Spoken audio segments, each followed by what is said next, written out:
Hi friends, welcome to stock market page. So இன்னைக்கு நம்ம எதை பற்றி பார்க்க போகிறோம் அப்படின்னா, இன்னைக்கு நம்ம பார்க்க போகிற ஸ்டாக் வந்து பஜாஜ் ஆட்டோ.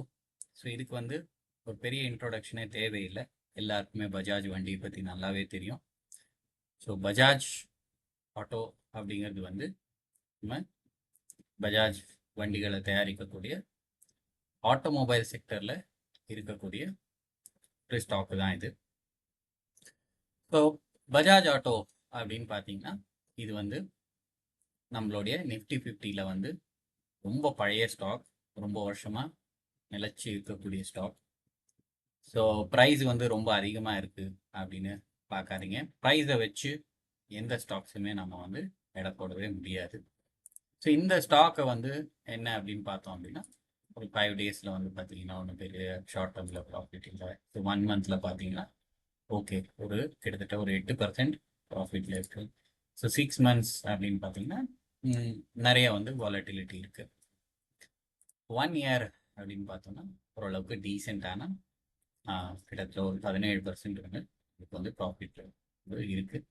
ஸோ 5 இயர்ஸ் அப்படின்னு பார்க்கும்போது ஒரு லாங் டேர்ம், சரிங்களா? லாங் டேர்ம் அப்படின்னு பார்க்கும்போது 5 இயர்ஸ்க்கு வந்து ஒரு 47% வந்து நமக்கு லாபத்தை கொடுத்துருக்கு.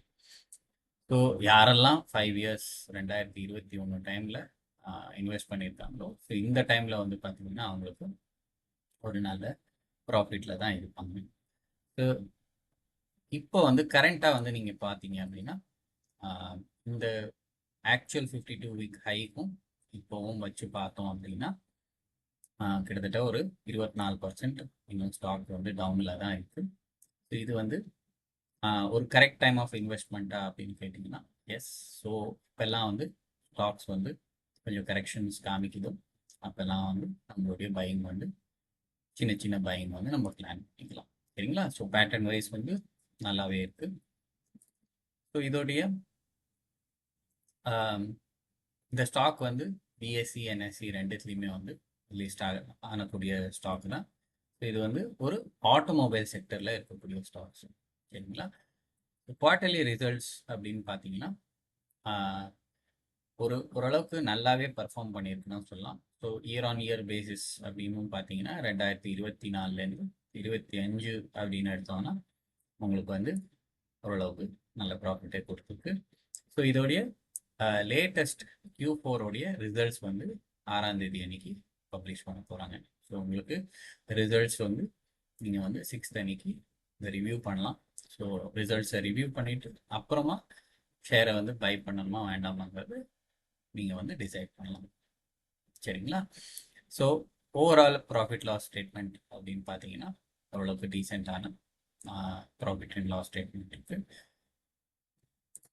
இதோடைய ப்ரமோட்டர் சைடு அப்படின்னு பார்த்தோம் அப்படின்னா ப்ரமோட்டர் கிட்ட வந்து மேக்ஸிமம் நம்பர் ஆஃப் ஷேர்ஸ் இருக்குது. அதில் வந்து 0.01 அப்படிங்கிறது வந்து பிளட்ஜ் பண்ணியிருக்காங்க. ஸோ ஓரளவு பார்த்தீங்கன்னா ஒரு 55% வந்து ப்ரமோட்டர் கிட்ட தான் இருக்குது. ஸோ மீதி வந்து டிஐஎஸ்கிட்டையும் கொஞ்சம் எஃப்ஐஎஸ்கிட்டையும் பப்ளிக்கும் வந்து ஓரளவுக்கு டீசெண்டான ஹோல்டிங் வந்து பப்ளிக் கிட்டையும் இருக்குது. ஸோ ஓவராலாக வந்து பார்த்தீங்கன்னா இதுதான் holding pattern. So balance sheet wise அப்படின்னு பார்த்தோம் அப்படின்னா ரிசர்வ்ஸ் வந்து ஓரளவுக்கு நல்ல ரிசர்வ்ஸ் இருக்குது. ரிசர்வ்ஸ் நல்லா இருந்தால் தான் அவங்களால டிவிடெண்டோ இல்லை ஃபியூச்சரில் வந்து போனஸ் ரேட்ஸ் அந்த மாதிரி வந்து கொடுக்க முடியும். ஸோ லாங் டேர்ம் பாரோயிங் ஏதாவது இருக்கா அப்படின்னு பார்த்தீங்கன்னா இது ஒரு டெப்ரி கம்பெனியாக தான் இருந்தது. இப்போ ரீசெண்ட் இயர்ஸில் வந்து பார்த்தீங்கன்னா இவங்க வந்து கொஞ்சம் கடன் வாங்கியிருக்காங்க. கடன் வாங்குறது தப்பு இல்லை, அட் த சேம் டைம் வந்து கடனை எப்படி யூட்டிலைஸ் பண்ணுறாங்க அப்படிங்கிறது தான் ரொம்ப இம்பார்ட்டன்ட். ஸோ உங்களுக்கு வந்து இப்போது இவி செக்மெண்ட்டில் இந்த செக்மெண்ட்லலாம் வந்து பார்த்தீங்கன்னா பஜாஜ் இருக்குது இப்போ 2 வீலர்ஸில். ஸோ பிஸ்னஸ்க்காக நிறைய கடன் வாங்கியிருக்கலாம்.